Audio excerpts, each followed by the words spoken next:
Hello folks, this is 2020 October-November paper 1-3 and the question number is 8. This question is concerned with the chapter forces, or let us say dynamics. And the figure looks terrible, but let me start from something simpler. This question is very much similar to that case in which we dealt with things like this. We had a certain wall here, we have a jet of water from a pipe. So this is the pipe, let us say this is the pipe, and from here we have a jet of water. So let me use red here. This is the jet of water. We have assumed it to be straight, striking a wall like this,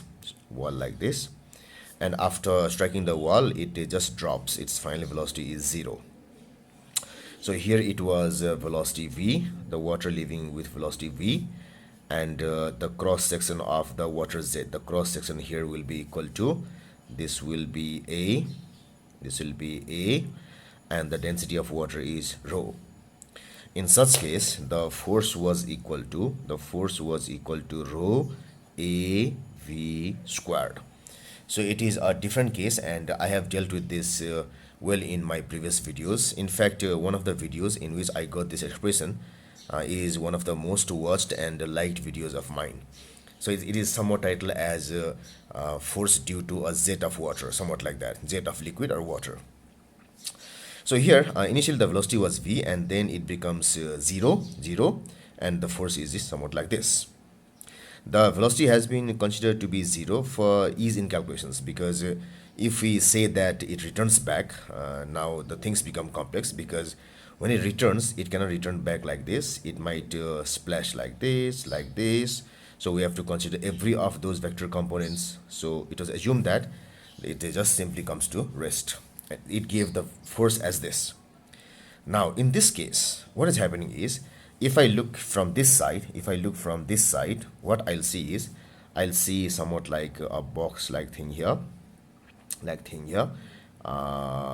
pipe like thing here, paint in. So here we will have a paint in, and a paint comes out like this, through these pores.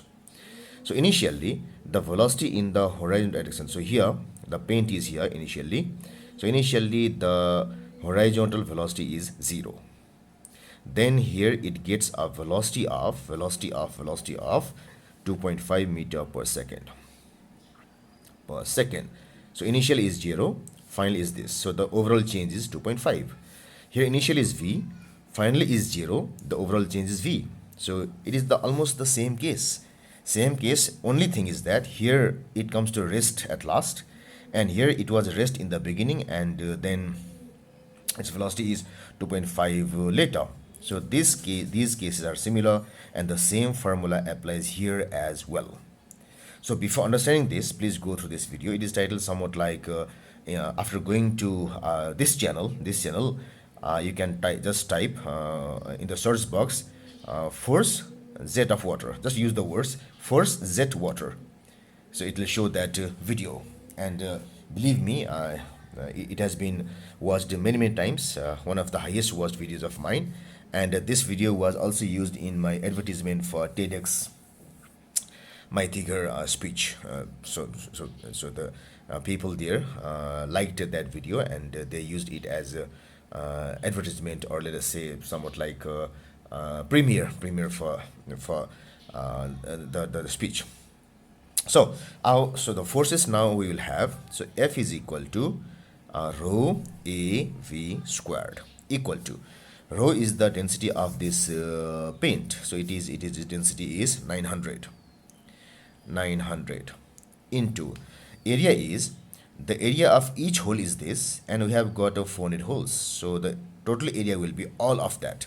So it will be equal to 400 into 0.4 millimeter square. So when I change that into meter square, it will be equal to 10 to the power minus 6. Then v square, so v square will be equal to into v is 2.5, and then squared. So equal to, so it will be, so 900 into 400 into 0.4 exponent minus 6, very close, into 2.5 squared equal to 0 0.9. So 0 0.9. So in order to satisfy these things, I'm using 0 0.90 Newton, and this gives the answer choice as choice number B. Choice number B. So this formula is a very important formula. It is applicable in case of a windmill also. Windmill also, where a gust of wind strikes the blade of the windmill, and we assume that the air comes to rest. In that case also, the force is this.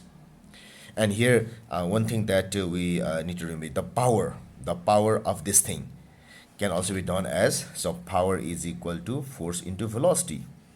So this force into this velocity will give us the power possessed by this thing. So now what we have now is is I was so excited to answer this question that I did not follow the question fully. What is the original force required to hold the device stationary? So it says that, so if the force due to liquid, so this liquid will be exerting this type of force on the box, let us say device on the box, and in order to hold it in place, we have to apply equal and opposite force. In order to hold it in place, we have to apply this equal opposite force. So the force is this. So I forgot to address these things out of my excitement. So the answer is this. The only thing is that the answer that we require is the force required to hold the device stationary. So it's equal to the force exerted by the liquid on this thing. So liquid on this thing, this. So we have to apply this force to hold it stationary, and it is this much. Thank you.